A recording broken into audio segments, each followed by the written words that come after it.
Welcome back. আশা করছি আপনারা সকলেই ভালো আছেন। তো এই ভিডিওতে দেখাবো যে এই ধরনের ট্রেনিং ফটোগুলো কীভাবে এডিটিং করবেন। তো এর জন্য কিন্তু অবশ্যই সম্পূর্ণ ভিডিওটি কন্টিনিউ করতে হবে। তো প্লে স্টোরে চলে যাবেন অথবা আপনি চাইলে ওয়েবসাইটের মাধ্যমে সেম একই ওয়েতে করতে পারেন।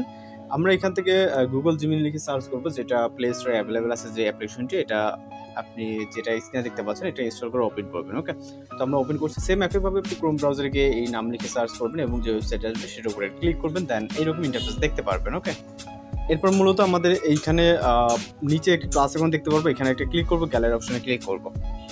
এরপর এখান থেকে আমরা একটি ইমেজকে সিলেক্ট করবো, যেটা সম্পূর্ণ নর্মাল একটি ইমেজ, এবং এখান থেকে ডান অপশনে ক্লিক করবো।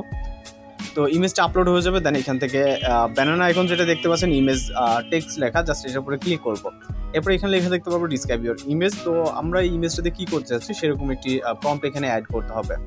যে প্রম্পটটি ভিডিও ডেসক্রিপশনে দেওয়া থাকবে, জাস্ট আপনারা ওইখান থেকে প্রম্পটটিকে কপি করবেন। ওকে, আর টোটাল প্রম্পটটিকে কপি করে নেবেন। নেওয়ার পর আমরা চলে যাব অ্যাপ্লিকেশনে এবং এখানে জাস্ট এটাকে পেস্ট করবো। ওকে, পেস্ট করার পর এখান থেকে আমরা এটাকে সেন্ড করব, এবং সেন্ড করার পর জাস্ট আমরা ওয়েট করবো কয়েক সেকেন্ড এখানে। তো জাস্ট ওয়েট করতে হবে। এখানে দেখতে পাচ্ছেন জাস্ট সেকেন্ড লেখা, জাস্ট 10 থেকে 20 সেকেন্ডের মতো ওয়েট করতে হতে পারে।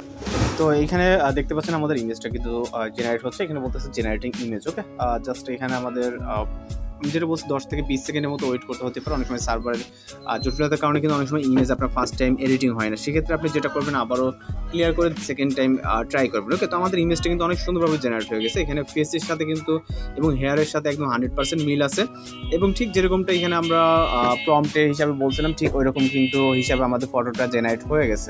এবার আমরা যদি ফটোটাকে সেভ করতে যাই, জাস্ট পিকচার উপরটা ক্লিক করবো, ক্লিক করার পর এখান থেকে ডাউনলোড এখানে ক্লিক করবো, তাহলে কিন্তু আমাদের পিকচারটি জাস্ট সেভ হয়ে যাবে গ্যালারিতে। ওকে, এরপর আপনি এখানে যে কোনো প্ল্যাটফর্মে এটাকে ইউজ করতে পারবেন। তো এইভাবে কিন্তু খুব সহজে আপনি এই ধরনের ফটোগুলো জেনারেট করে নিতে পারবেন।